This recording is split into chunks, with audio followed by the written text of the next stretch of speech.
So you can see now I've got a back corner that's going to be quite strong. So although I was a bit concerned, that's a 4-inch concrete block on top of a 2-inch base, and there'll be still a 2-inch slab that's going to go on top of that. So overnight I've been thinking and looking at the perimeter wall at the back there, and now decided that I'm going to actually do that perimeter wall all the way around.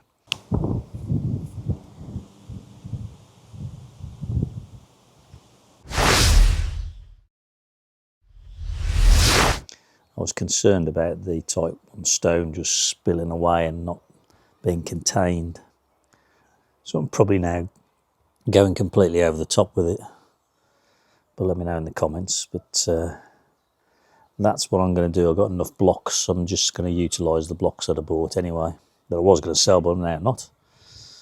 So I'm now going to this morning try and get at least the 2 corners in today if I can, and everything marked out, shut it off and start to do the concrete pad, and then just gradually lay the blocks as I did in the other corner. Of course that's extra cost, so I've had to go and get some more sand and gravel mix and cement. I still don't think I've got enough there either. Well, I was hoping I was going to be further on. It's taken me 4 hours to dig that out, bag it all up, set all the levels, ready to lay the concrete. I was hoping to do the concrete, but it's gone really hot again, so I've had to just pack up. I just can't do it in this sort of heat, so it'll be an early morning start tomorrow.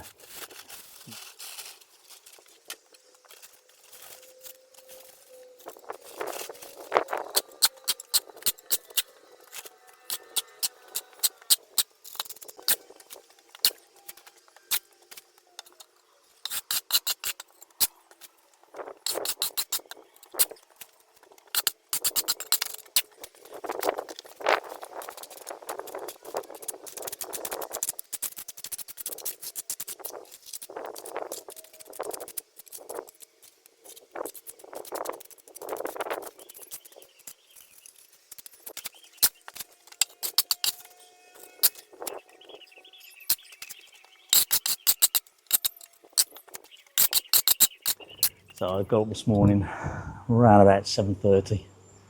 The neighbour's gone on holiday, so I decided to, while it's cool, is get this concrete down. It went faster than I thought. I managed to do about 6 mixes before my back's gone a bit, but it's down. So that just needs to go off, and next job is to pull the blocks around.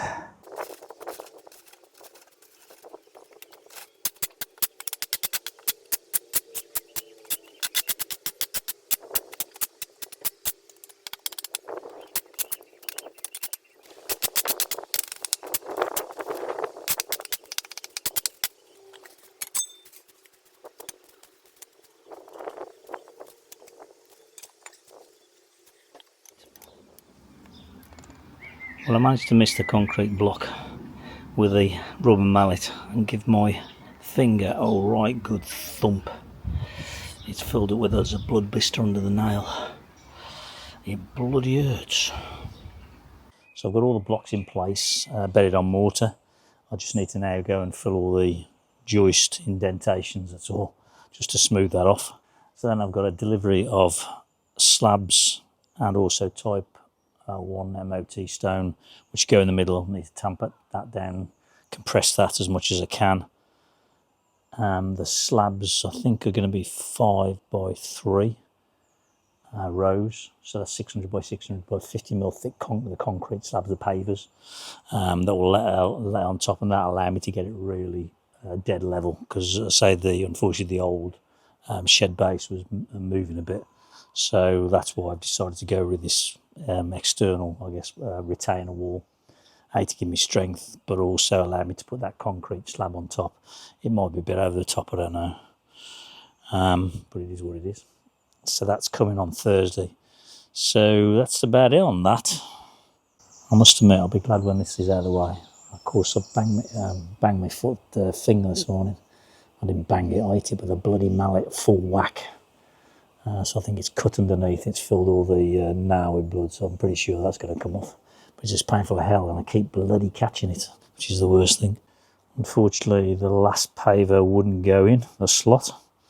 It was just too tight. I couldn't cut it. I tried to cut, as you can see, I made a mess of that. So I've ended up having to just create my own bit of concrete in there, which would be good enough because you won't see any of this front part because the stones will be up to it.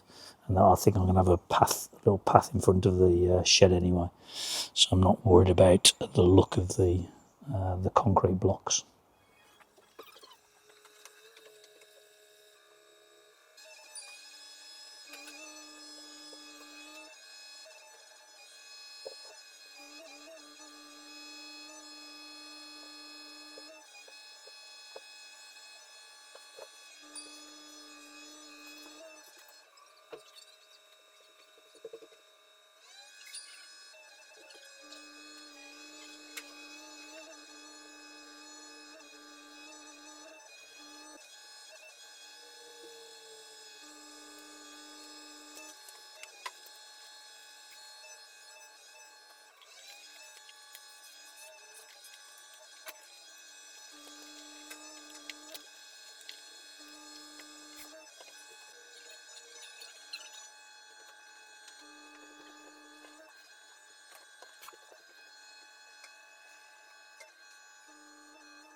Yeah, so I've managed to get the Type 1 MOT down, tamped that down.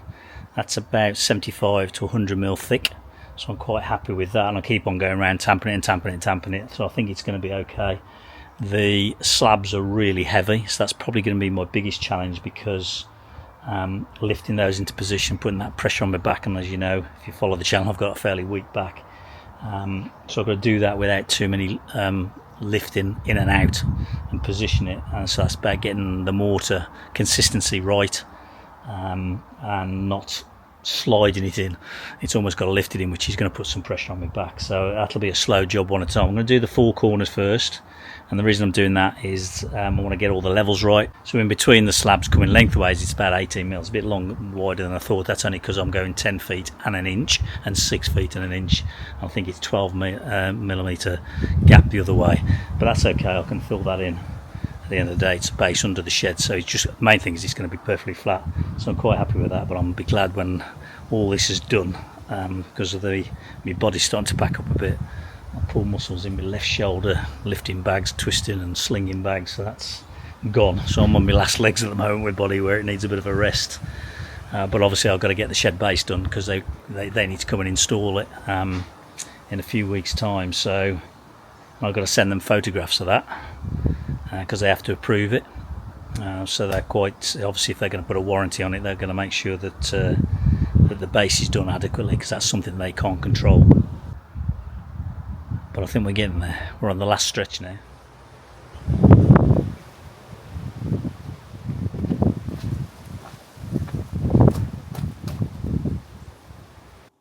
Well, I'm not going to lie, I'm struggling a bit with it. First one of the morning, so I put the 2 corners ones in yesterday because I just wanted to get the levels, something to work off more than anything else. I know you're supposed to probably work from one corner, so I'm sure that's what you'll be shouting out. I put the first one in the middle because I want to get my joints right. That one went in okay. This one I had to lift 3 times because it was just, I think the mix was a bit too wet. It's about 30 mil of mortar bedding going on, and it kept sinking. I was lower the other 2, so of course that's really heavy work on my back. It's perfectly straight that way. I've got a slight fall, but I just don't know what their tolerance is. I'll be brutally honest. I'm not quite sure the tolerance is on their bases. They say that it says it needs to be level, but what does that mean? You know, there must be some tolerance in that. I'm talking probably from there to there, it might be a 3 millimetre fall slightly. Which in the grand scheme of things isn't great, but I don't know what their tolerance on the building, because I guess that might put pressure on around the doors, windows and that, things like that. Worst comes to worst, they can build a wooden brace and put it on a wooden base. That will get rid of that, so I'll let them make the decision. That'll be an extra cost, of course. So you can see I've got a bit of a slight fall.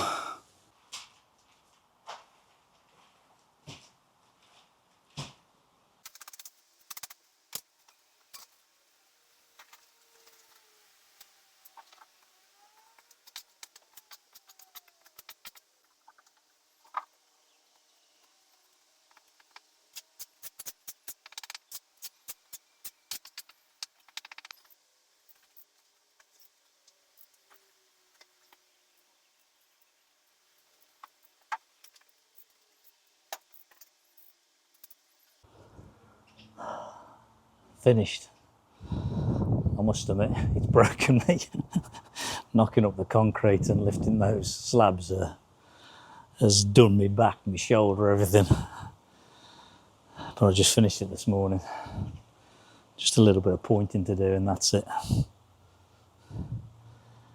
But I think it's flat enough.